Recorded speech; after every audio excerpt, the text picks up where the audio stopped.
We are rolling. Hi, everyone. Welcome. We are here with Dan Navarro, who is a Avalon theater musician, a national musician. Scott and Scotty's one of your favorite musicians that comes into the theater, right? Or comes into the Yes, yeah, it's a great Stoltz listening room show. So we thought we'd start these interviews up. And Dan, thanks for doing it with us. You're the first. My pleasure. It's good to see you guys. First guy we talked to about it. Scott, you got anything? Dan, obviously, we got to talk about what's going on in the world. I mean, that was it. Yeah. What's happening? Yeah, what's going on? It's pretty huge in my world. Everybody I know is frozen. I can't. My shows are canceled for the next month. They're probably going to be canceled for several months, but I'm only doing them 4 weeks out. I'm not going to broom the whole year. My March shows that were left when this all shut down, I worked till about the 8th of March. The rest of March got pushed into May and June. May's looking like it's going away. June's looking like it's going away with one exception. And right now, everything got pushed into July. April went. April gone. And April's pushed into July, August, September, October, and December. And the real question is, what's it going to look like when we're done? And what does done mean? My personal opinion is until there's a vaccine, we might be dealing with masked audiences. I can stay a distance from the audience, but they can't stay a distance from each other.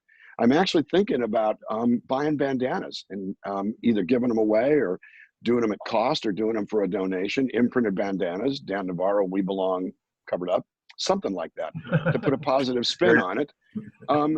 And to also invite, because I've got to figure, even if things open up, I think about half the people are going to go, no, I don't trust it, which means my audience gets cut in half and everybody's in jeopardy here. I am finding that if we are creative and work together, we can pull through this. That's been the purpose. I mentioned I've been doing daily webcasts. I've done 35 of them in the past month and a half since March 15th. People are not saying, great to hear you, cool song. What they're saying is, I look forward to this all day. You're keeping me from going nuts. It's a whole different connection than it used to be. And that's something that I'm tapping into from the standpoint of, I'll tell you something else I'm doing, not to be crass, is most of my friends have lost their income. Because I have a royalty income from We Belong and my other songs and my residuals from my films, I don't need the money the same way. I've lost a lot of money, but I'm okay. So I've told people, I'm not monetizing this. Well, can you give us your PayPal anyway? Well, yeah, but you don't really need to do this. And they've been paying me anyway. So Right. We're finding a new approach to how this works. And it's not that the commercial part of it isn't important. I mean, I feel for you guys. It's going to be tough, both in the theater and in the listening room. But we're going to get through this. We're going to find a way to reinvent the paradigm, because what it's really about is how do we connect? Well, that's really interesting because I've been watching the virtual world explode. That pitch, Amazon's pitch or whatever, has just gone nuts with the live streaming stuff. But I got to tell you, I find most of it not as fulfilling. I'm not talking about somebody saying that they're going, hey, you're keeping me sane through this. That's a different story. But just in terms of like hearing live music through a good sound system and good speakers, I'm really missing that aspect of it. And Right. I don't. Right. And Scott, I don't know if you've got anything on that or. Yeah, a lot of the things going on now, the sonic quality is not there because a lot of people are using their iPhones and their cell phones to record. We're still able to connect, which is wonderful. And artists like you, Dan, that are doing this, it's really important for fans and just, again, for someone people to look forward to. That's the most Right. important thing, and to create that little bit of breakaway for the day, because it's damn monotonous right now. It is. And you're right. The sonic quality isn't there. I'm going straight with my iPhone mic. I know how to do it differently, and there are ways where I can increase the sonic quality. But right now, this is serving a different purpose. And no different than when I play the listening room. I always do my, and that's a wonderful stage. an amazing physical plant, and a great sound system. And how do I end my shows with the encores? Unplug from the middle of the audience. That is not to minimize the sound system, it's to change it up. And I can't wait to get in a room around real people in a real setting with a great sound system. So right now, this is serving a specific purpose. It's keeping us connected. It's not a substitute, and it won't replace it.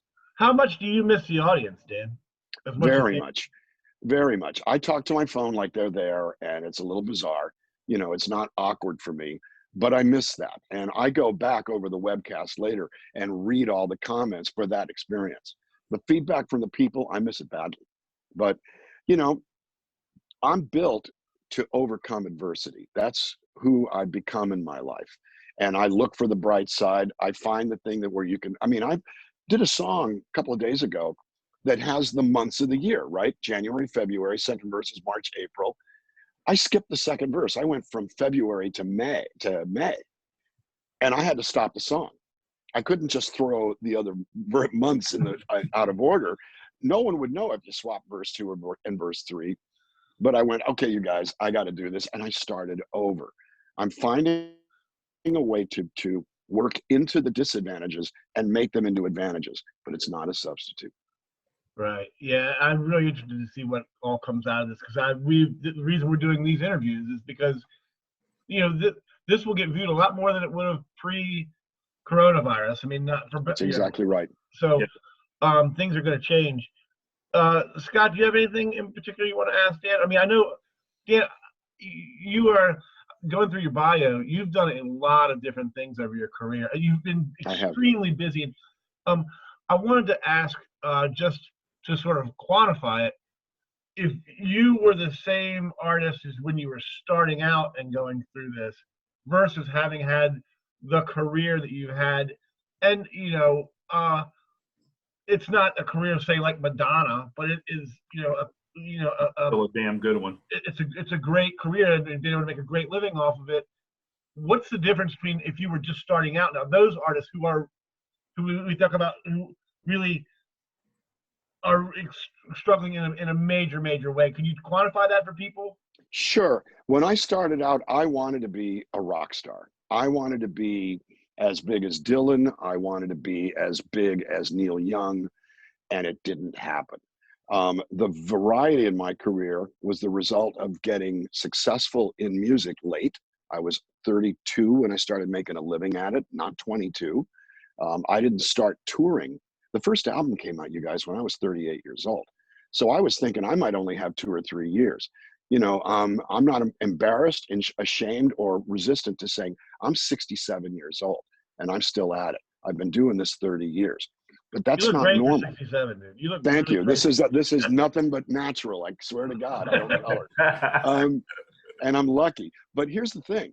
The different things I did was the result of having not succeeded at the one big thing I wanted early enough to do only it. Now, when I came up in the business, you could make a record, sell millions, and have a whole career, sometimes only for a while.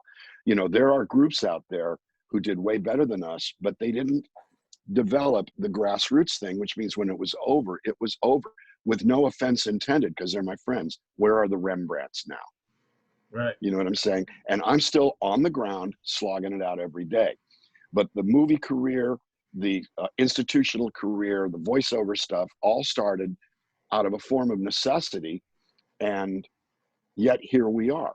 I grew up in a record business where that's where you made your money and live was ancillary. Now live is it, because you can't make money in records. I got into writing for the love of it, not realizing that's where the profit stream is. So what would I say to a young artist right now? Write, do as many different things as you can, because you're going to need that granular income. I had multiple irons in the fire, only to discover that a few of them succeeded, not just one. And, you know, it's no different than crop rotation or diversification in your stock portfolio. Mix it up. Find the connection between them so you're being you, but it's not about, okay, so I'm an accountant and I'm an actor. Now that works for some, and sometimes that's what you need to do. But if you conceive of yourself in a particular creative way, everything you do feeds that, And then all of a sudden, I look at it like dropping ink on the blotter, but at some point they start to bleed together. My career now is a combination of all of it: songwriting, touring, recording, voice work, acting, films, video games, and also the institutional part, where I'm on the board of SAG-AFTRA, and I'm on the Mechanical Licensing Collective, and the whole idea is I hate idle time, and everything feeds one thing, which is to stay engaged, to stay aware, and to be of value to a community. But so what I would tell a young person right now: learn everything, do everything, say yes to most things, and find the connection. It's so wonderful when you can somebody who can express it like you can, but also just, you know, you don't have to, like, you don't have to be Dylan to have a really fulfilling career if you play it. You know, take the advice of people like you who've actually done it. Well, yeah, thank you. Because again, the diversification. I tell young players, players make a day's wage for a day's work. So start writing. Learn a new instrument. Try something different. Try a style of music you've never played. If you're a good country player, great. Join a jazz band. How bad can it be? If you play, try singing. I'll give you an example. A couple of people, Nat King Cole was a jazz piano player who started singing. George Benson was a jazz guitar player who started singing. Carole King was a successful songwriter who started singing. If you're a player, give singing a shot. That's wonderful. That's awesome. Scott? Yeah, Dan, I've got a couple questions for you. Again, going back to the day, you and Eric were very successful in writing. Where did you first decide that you and Eric were going to get together and actually do this thing called Lowen and Navarro? Well, there were several stages. We worked together as singing waiters in a restaurant, and we actually didn't like each other. I thought he was full of himself, and he was also, I was jealous. He was tall and good looking and blonde haired and had a better guitar and sang high. I hated him. He was like, that guy's good. F him. And he kind of felt the same about me. We sang together one night, singing backups with somebody hanging out at this restaurant after hours. And we fell into harmonies instantly. And it was like, whoa, that's cool. So we started singing together and developed this friendship over that. Then we played in a band together for another guy who was the lead singer. And that started falling apart. We started writing together out of a form of necessity, and We Belong hit out of nowhere. We were guys off the street, and it was our first placement. I'd had a couple songs on records, but he never had. It was from out of nowhere into the stratosphere. So we put another band together, and that went nowhere. And we were at the verge of breaking up when, he said, man, we've been talking for 7 years about this acoustic duo thing, and it's pretty unhip. Let's go do it anyway. And we did what we loved away from the scene, and the scene followed us.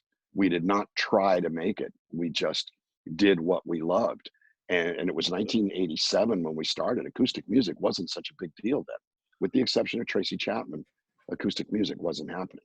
But people were listening to different music back then. I mean, it was moving from pop radio to something else. That's correct. Can you talk about that a little bit? Yeah, it was. I think Tracy Chapman was the sort of tip of the iceberg on the fact that it wasn't Duran Duran or In Excess, or even Tom Petty. There was a key moment in the Tom Petty record when he did a song called It'll All Work Out that was acoustic guitars and mandolins. And that got my attention. I was working with a producer where I said, you got to hear this. He goes, man, you really love that acoustic stuff, don't you? But it wasn't happening. It sort of started. Another key moment was we saw the band, the Bodines, and they were doing roots music. One of them was playing acoustic guitar. Tall Anglo, shorter Latino guy, great two-part harmonies. And we looked at each other and went, right. So that's when we started.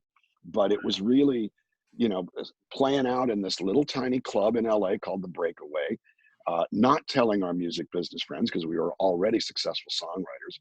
And they'd find out about it. Hey, man, I hear you're playing in this thing. I go, yeah, don't come. Well, what do you mean don't come? You're going to tell us to add electric guitars. You're going to tell us to add a third vocal. You're going to tell us we shouldn't do all sweet songs, and we're not going to listen. You want to come and hang out, cool. But otherwise, stay home. And that got their attention. Then some guy came into the club one day. We started drawing crowds after about a year, playing a weekly show. We had a residency for 2 years. 1 year in, people started coming. And this guy walks in who had no idea how uncool we were. And he goes, I like this. I'm signing him. That's awesome. That's where it started. That's great. Can I ask you, and if you can just say no, I don't want to answer this question. How many times in a month does We Belong still get played on and throughout the world? Are you allowed to say that? Yes, I am. It's and I don't mean this immodestly because I've actually learned these ropes, and that is part of what we're doing here. You're professionals, and I'm a professional. It gets played on American radio about 300,000 times a year. So it's roughly about 800 times a day. It's bizarre. Wow. They give awards at BMI for millions of plays. It took it 20 years to hit 1 million plays. It took it 8 or 9 years to hit the second million. After about 5 years, I called them going, we might be closing in on that 3rd million maybe, or is it another couple of years away? And they went, yeah, actually, Mr. Navarro, it's at 4 million. So that was 3 years ago. I called them a month ago and they said, no, you're up over. I just received a 5 million play. So it's getting played more than it was when it was a hit. Right. It's become one of those. Who knew? You know, we didn't set out to do that. We wrote a song just to write it. We didn't write it we didn't think anybody would ever record it. We got really, really, really lucky. Well, yeah, it's about 300,000 times a year. That's really sad. It's an extremely melodic song, and it really is a great. I don't think. I mean, I was a Lowen and Navarro fan when "Walking on a Wire" came out, and I compared it to the Indigo Girls at the time when I was listening, and yep. But then you sort of when I found out, a year or two later that We Belong was written, it was like, oh, well, it's just as perfectly harmonic and beautiful as anything they've written. So, that's Actually, great. I have a question for you, Dan. Going back to Walk on a Wire, what made you choose Chameleon Records to do that recording? They really chose us. We had sung. That was the guy who came into our club, and that's a short version of the story. We had a friend named Jerry Giddens who had a band called Walking Wounded, and we were buddies. And he said, I'd like you guys, and his producer called us, Jeff Irick, who had produced A Million Miles Away for Peter Case. Jeff called us and said, we'd like for you guys to sing backups on 3 or 4 songs on Jerry's album. There was a song called The Raging Winds of Time. And we basically fell into these harmonies. And Jerry was on Chameleon. So the head of the label goes, who the hell are those guys? He made Jerry Giddens sound like the Byrds. And they said, well, that's Lowen and Navarro. They're an actual group. So he came to see us and said, I love what you do. I loved what you did on the record. I love what you do. Would you consider signing here? And we had blown a deal at Columbia. We were in conversations with a guy over at Polydor. But it was, again, we were still playing the hard to get. And we talked to SBK Records, auditioned for them, and they passed. And so Stephen Powers from Chameleon walked in, and I thought, big fish, little pond.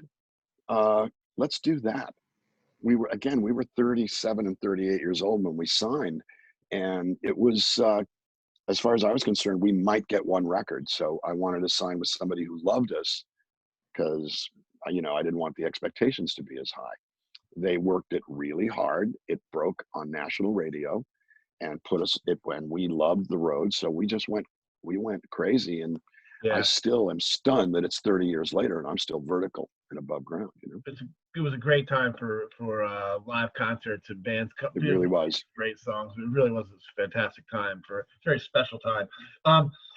Dan, I wonder if you could talk about that. You said the term, this is for people who are watching who may be singers or just interested in the craft. When you say we fell into you've used it a couple of times, we fell into these harmonies. I don't know that everybody, I think I know what you're talking about when you say that, only because I feel like I've felt it before and never been able to describe it, even the way you describe it as falling into harmonies with someone. Can you explain that to people, like what that actually means when you fall into Sure. harmony? When, you've got a chord progression in a song and a melody, and there are spots where the harmonies naturally lie, and they're within the correct notes of the chord. A lot of people, it's like finding a groove. Some people have to work at it, and they fumble as they can't really find the spot. What Eric and I had separately and realized when we started singing together, we both had it, was we knew where to be in the chord. We could hear the song, we could hear half of the song, we could hear half of the first verse. And essentially that's how I do harmonies. Let the first verse go by. Your song is basically your first lines, your second line of the verse is going to be almost the same as your first verse. Third line is going to be different. Fourth line might be the same as your first line. Then you've got a chorus.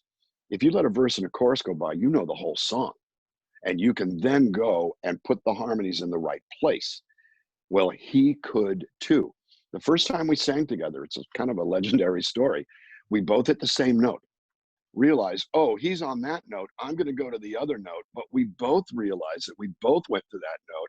We both realized, oh my God, he's going to that note, I'm going to go up here. So we were going, oh, and I looked at him and I went like this. I just did my fingers sideways and flipped him. He innately knew that meant he stays high, I stay low. And all of a sudden we're singing harmonies, and we'd never sung together before, and we barely knew the song. And we're singing perfect harmonies on a song we barely knew. And it's like, wow, you can do it too? Wow. I mean, it was, I mean, Yeah, it gives you goosebumps. It gave us goosebumps. We always had a Gave me challenging goosebumps. friendship. Yeah, well, thank you, brother. We always had a challenging friendship because we're really different. Now, obviously, after a few years, we were the best of friends. We were brothers. But initially, we would butt heads. We didn't see eye to eye. But nothing has ever been easier in my whole life than singing with Eric Lowen from the very, very first time we ever did it. We were the chosen ones with each other. It's an awful way to put it, because I don't mean it to be reflective of hubris. I do mean that it was like, wow, that was easy. It was automatic. It sounded good. We had the blend. We had the parts. And, when I coach harmonies, it is about finding, you can find that spot in the chord where you can sort of hang.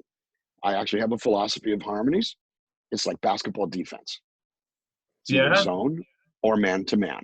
Now, the Everly Brothers tracked each other's lines. That's a man to man. They're in thirds. There's usually a point where you have to move a little bit, but essentially you're tracking the melody. A zone is tracking a note in the chord. And like a zone defense, when the melody comes into you, you track it. And when it leaves you, you stay in your spot. You don't continue to follow the melody. You stay in your spot. Right. The best version of that is the song Walk Away, Renee. Just walk away, Renee. You won't see me follow you back home. The harmony is just walk away, Renee. You won't see me follow you back home. The third part, just walk away, Renee. You won't see me follow you back home. Right. One note, and all the other notes rub against it. And it sounds like genius, but it is, you have two harmony parts. One's playing man to man, one's playing zone. Right. That's great. Scott, you want to try harmony? You want to have Dan try and do the harmony? What about like just one note? I mean, we could try something. I don't know. Anyway, the thing is, if the melody's one note, the harmony could be one note. The harmony can move. The whole idea is, do you go similar or do you do contrast? And these are just conceptual things that you think of on the fly as it's going. Right. Everything is up for you can do anything on this new digital platform here. There's no need to be embarrassed. We all maybe the end of the world as far as we know. So put it out there. Scott knows me pretty well. He knows it takes a lot to embarrass me. Well, Dan, I really appreciate you talking to us today, and I hope people got a little something out of it. Do you have anything as we get ready to wrap up to just your impressions of the world right now, and kind of where are we going? Well, I don't think not in terms of the concert industry necessarily either. Just in I think in general, we don't really know where we're going because we've never seen anything like this. The last examples of this, never mind SARS or MERS or H1N1 or bird flu or swine flu, those were bad. But this is 1918. Dudes, this is 1347 in the Black Plague. And I've been reading up on Wikipedia on what that meant. Staying apart will keep us alive. It's also difficult. It's not how we're built. So this is why, thank God, we have the ability to reach out through electronic means. But I think the two main questions, when will we get back to normal? And will normal be normal? What changes are temporary and what changes are permanent? I plan to roll with it. The whole idea is if I can't have my old life back, it's kind of simple. This is a deadly pathogen for which we have no immunity and there is no vaccine, and dead is dead. I'm not playing Russian roulette. It's that simple. Let's say your crazy ass brother says, yeah, you'd like to play touch football in the yard. I buried a landmine out there. I'm not going to tell you where it is. Are you going to go play touch football? No. And because of the fact that what I've seen, I have had 12 friends get this. 6 people I know have passed away. They're not close friends. Only one is a friend. The rest are people I know or have met or have worked with. Bottom line is, this is bad. And everything we do to protect ourselves and keep us alive gives us the ability to come back and go back to what we really intend, which is to connect, to flourish. Yeah, we want to make money, but why? So that we can flourish. Yeah, we want to stay in business. But it's canceled us down to what the basics are: human connection, human expression, the ability to continue to experience, to perceive, and to contribute, not just to receive, but to give. So in that context, I don't know what the future holds. All I know is I'm going to be there like Jimmy Connors waiting for serve to come, or like a broken field runner. I'm going to be on my toes. I'm going to be try to be aware of where the winds are going. I'm going to also try not to think about the last play where I fumbled and move forward. The whole idea is that we're going to get through this. Whether each of us is here depends on how wise we are, how lucky we are, how much we take care and protect. But the important thing is to try to protect our systems so that when we do get through it, there still is something. There is still an Avalon and a Stoltz. There is still the ability to get together. I wouldn't want this quarantine to last 5 years. And so I think if we do this now, it's a bitch. Nobody likes it. It's not easy. And there are casualties. There are businesses I know that are not coming back. My commitment is to help the businesses I care about come back, no matter what it takes. Because that's, at the end of the day, that just feeds everything and it feeds everybody. I like what I do too much to just go, oh, well, that's it, it's over. Or to say, well, before, it's a little bit like, well, before I was married, I used to, yeah, right, you're married now, dude. And this might change us permanently. It might not. We don't know what is or isn't going to change. All I know is that what's not going to change from my side is the interest in connection, the interest in expression, and the interest in preserving the entities that allow me that ability to present, to connect, and to flourish. If I help you, everybody's good. That's how I feel. Yeah, I think we're all in the same boat there. Tim, you can chime in on this too. We're in the music industry also, and we love it dearly, and we miss it dearly, and can't wait to get back to doing it. But it is going to be steps, and it's going to be a little bit different, and we're going to figure out the way to do it, and it's going to happen. And we'll, in a year, we'll look back, and hopefully this will all be behind us, and everything will be back to normal. All we can do is hope. Exactly. The bandana thing came up from my agent Laurel, because I sent her a note going, okay, what's the future look like?